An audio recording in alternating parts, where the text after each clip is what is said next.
এটা কত নম্বরের দালাল বুঝলেন? আপনি জানেন না ও আছে কি করে। আমি আগে বলে দিছি, ও জিনিসটা হচ্ছে বামপন্থীর ক্রিমিনাল ছিল, লুট করে ধ্বংস করে বামপন্থী জায়গা দোষী করে দিয়ে শেষ করে দিয়ে আবার তৃণমূলে ঢুকে শেষ করতে শুরু করেছে ক্যানিংটাকে। কি বলেন? আরএসএস আরএসএস এর দালাল, চ্যালেঞ্জ করে বলছি। হ্যাঁ, ওই কাফের জাহান্নামার কুত্তা বোমবাজি ক্রিমিনালটা, কি বলেন, আরএসএস এর দালাল, তৃণমূলের দালাল, বিজেপির দালাল।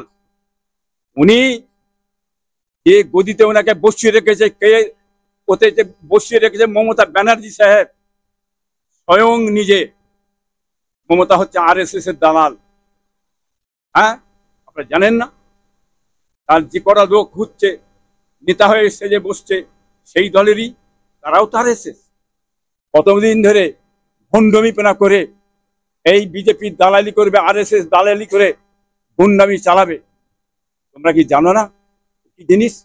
হ্যাঁ, ঘাসফুল আর পদ্মফুল কে নিয়ে এসেছিল প্রথম? হ্যাঁ, ষড়যন্ত্র করে ব্যানার্জি সাহেব যে বলেছিলেন এই ঘাসফুল আর পদ্মফুল এই দুটো জিনিস, ঘাসফুল নিয়ে এসেছিল মমতা ব্যানার্জিকে দিয়েছে। হ্যাঁ, এই মমতা ব্যানার্জি বলেছিল আমাকে একটু 1 পয়সা আপনি সাহায্য করুন, পশ্চিমবাংলা থেকে কংগ্রেসের নাম মুছে দেবো, বামপন্থীদের নাম মুছে দেবো। কি বলেন?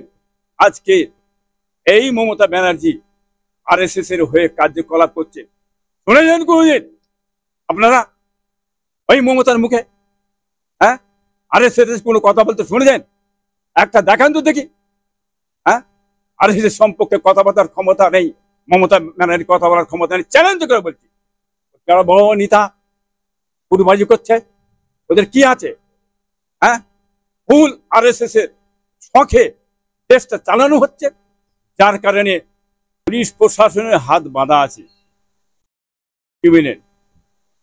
আমাদের যে পুলিশ মন্ত্রী আছে নাই, পুলিশকে কোন রকম কাজ কাম করতে দেবে না।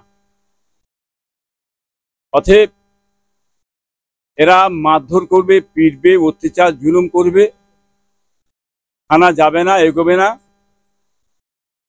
যদি মার খেয়ে কেউ কেসে যায়, কেস দিয়ে যায় থানায়, অতএব দোষীদের কাছে ছেড়ে দেওয়া হবে, নির্দোষীদের নামে কেস কাচারি দিয়ে জেলে ঢুকিয়ে বসিয়ে রাখবে এদের ঘরে, এদের ঘরে ভয় দেখিয়ে এগোতে দেবে না। এটাই হচ্ছে এই রাজ্য সরকারের পলিটিক্স। আজকে চলছে না, অনেক আগে থেকে চলছে, আমরা অনেকবার বলেওছি। হ্যাঁ, এখনো বলছি, এখন অত্যাচার জুলুম করবে, রাজ্য সরকারের পায়ের তলার মাটি যত সরে যাবে তত এই রাজ্য সরকারের মাথা গরম হবে, প্রশাসনের চাপ দেবে এরা। একমাত্র প্রশাসন ছাড়া টিএমসির ভিতরে তো মানুষ নেই, তো বাংলার মানুষ দেখতে পাচ্ছে কি আছে না আছে। অতএব প্রশাসন যদি থাকে এ রাজ্য সরকার টিকবে, আর প্রশাসন যদি সরে যায় এ রাজ্য সরকার এক মুহূর্তে কোথা চলে যাবে, মিটে যাবে। এটা মনে রেখে দেবেন আপনারা। দেখি তারা বড় আলেম না কায়দা আমপাড়া পড়ানো ইমাম সাহেব। কি বুঝলেন? এই কায়দা আমপাড়া পড়ানো ইমাম সাহেব ওই ফটফট ফটফট করবে। যারা মুফতি সাহেব আছে তারা এইসব বিষয়ে ভালো জ্ঞান তাদের আছে, তারা বুঝে সুঝে কথাবার্তা বলবে, আগুন বাঙ্গু বলবে না। কি বুঝলেন? সবচেয়ে বড় কথা হচ্ছে অন্যায় যে কাজটা করেছে তার প্রতি জবাবটা আমার ভাইপো দিয়েছে। বুঝলেন? এতে কিছু হাতা খাওয়া, কিছু হাতে পেয়ে দেওয়া, বুঝলেন না, কিছু তুষামিতি করা, হ্যাঁ, তারাই ফটফট করে বকছে।